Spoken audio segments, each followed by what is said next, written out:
বিশ্ব দেখল হার নামানা এক যুবকের দৃঢ় সংকল্প। বাংলার আকাশে লিখে দিল সে আকাশ জয়ের গল্প।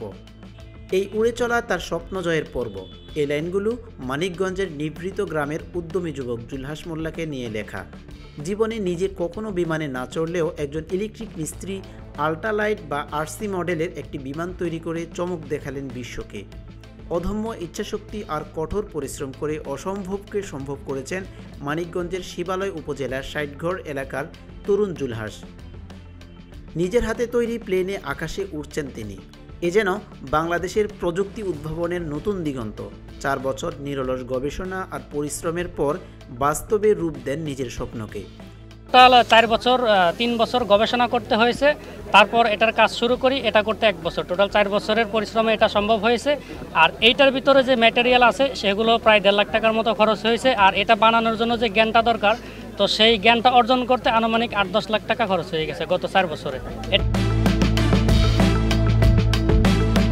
নিজের স্বপ্নকে বাস্তবায়ন করতে খরচ হয়েছে কয়েক লাখ টাকা। জুলহাস জানান, আর্থিক ও সরকারের সহযোগিতা পেলে আরও বড় আকারে তৈরি করতে পারবেন প্রশিক্ষণ বিমান, এমনকি যাত্রীবাহী বিমান তৈরিও সম্ভব। জুলহাসের প্রতিভাকে সম্মান জানিয়ে তার সহযোগিতায় পাশে দাঁড়ালেন বাংলাদেশ জাতীয়তাবাদী দল বিএনপির ভারপ্রাপ্ত চেয়ারম্যান ও আমরা বিএনপি পরিবারের প্রধান পৃষ্ঠপোষক জনাব তারেক রহমান। আজ বুধবার সকালে মানিকগঞ্জের শিবালয় উপজেলার ষাটঘর তেওতা এলাকার জুলহাস মোল্লার সাথে সাক্ষাৎ করতে যায় আমরা বিএনপি পরিবারের আহ্বায়ক ও বিএনপি মিডিয়া সেলের সদস্য সাংবাদিক আতিকুর রহমান রুমন। এ সময় আরও উপস্থিত ছিলেন মানিকগঞ্জ জেলা বিএনপির সভাপতি আফরোজা খান রিতা, বিশিষ্ট পেশাজীবী নেতা ইঞ্জিনিয়ার মঞ্জুর মোর্শেদ ইমন সহ দলের জেলা ও স্থানীয় নেতৃবৃন্দ।